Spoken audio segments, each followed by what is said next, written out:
The year is 1893. A young boy in Germany, just 12 years old, loses both of his parents. His name was Hans Wilsdorf. Although life had taken everything away from him, Hans held on to one thing: his unstoppable passion for watches. That passion would one day give birth to the world's greatest luxury watch company, Rolex. After his parents' death, Hans became an orphan. His relatives sold off the family business and sent him to boarding school. It was there that Hans befriended a Swiss boy who introduced him to the incredible world of Switzerland's watchmaking industry. This conversation would change the course of Hans' life forever. By the year 1900, at only 19 years old, Hans left Germany for Switzerland and began working at a watchmaking company. His job: to test the accuracy of hundreds of watches every single day. This experience sparked his obsession with creating the perfect, most accurate watch in the world. In 1903, he moved to London. But tragedy struck again. During his journey, all the money he had inherited from his parents, over 3,000 German gold marks, was stolen. Hans was left with nothing except his determination. In London, he took a job in the sales and marketing department of another watchmaking firm. Within 2 years, Hans learned everything he could about manufacturing, marketing, and most importantly, the desires of customers. He noticed that most watchmakers were creating fancy, decorative timepieces, while people actually wanted something else: simple, accurate, durable, and elegant watches. At just 24 years old, Hans made a bold decision. He would create his own company, but there was a problem: he had no capital. So he partnered with his brother-in-law, Alfred Davis, and together they founded Wilsdorf and Davis in 1905. Their first big idea? To design watches especially for travelers.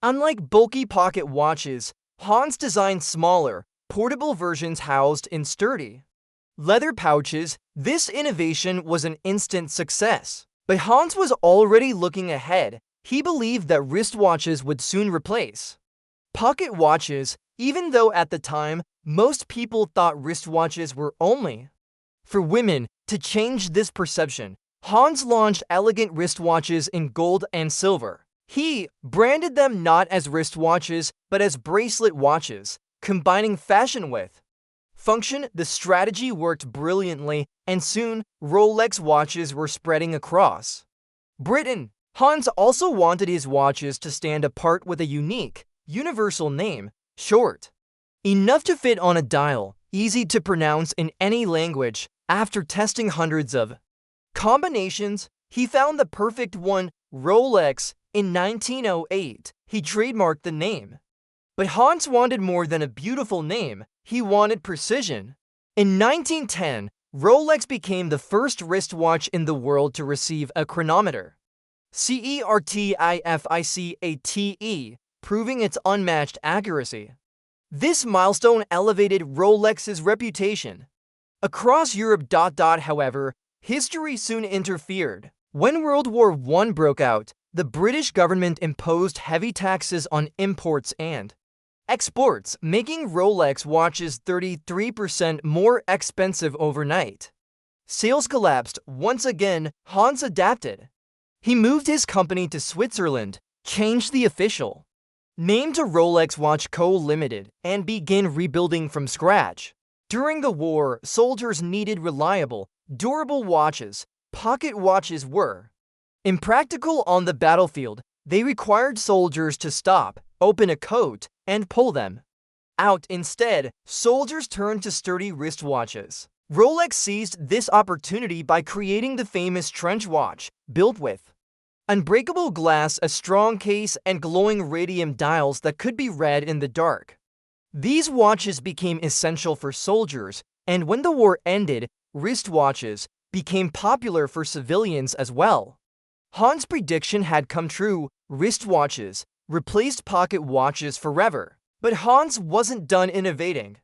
He wanted a watch that could withstand dust, water, and pressure. In 1926, Rolex launched the Oyster, the world's first truly waterproof wristwatch. Its revolutionary screw-down case design sealed the watch like a submarine hatch. To prove its durability, Hans partnered with Mercedes Glides, a swimmer attempting to cross the English Channel. She wore the Rolex Oyster around her neck during her swim. Even though she didn't complete the channel, the Rolex Oyster worked perfectly, and the world took notice. Rolex even displayed these watches in fish tanks inside stores to prove their waterproofing. Innovation continued. Hans wanted a watch that didn't need winding every 2 days. After years of development, Rolex introduced the perpetual rotor in 1931, a self-winding mechanism powered by the motion of the wearer's wrist. This invention gave birth to the Rolex Oyster Perpetual, one of the most iconic watches ever made. Through wars, personal losses, and global crises, Hans Wilsdorf kept building.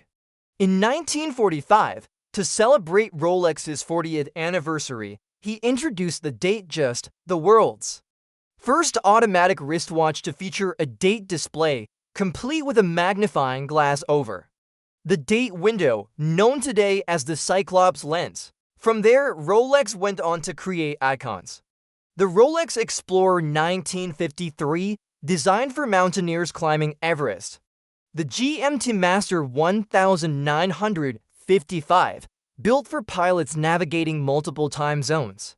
The Deep Sea Special 1960, tested at 11,000 meters in the Mariana Trench, surviving extreme underwater pressure. By the mid-20th century, Rolex had established itself not just as a watch brand, but as the ultimate symbol of durability, precision, and prestige. In 1960, at the age of 79, Hans Wilsdorf passed away, but his vision lived on. He had transformed the struggles of a poor orphan into the legacy of the most respected luxury watch brand in the world. This is the story of Rolex, a story of resilience, innovation, and timeless ambition. If you enjoyed this story, make sure to like, subscribe, and hit the bell icon so you never miss more inspiring stories from history's greatest visionaries.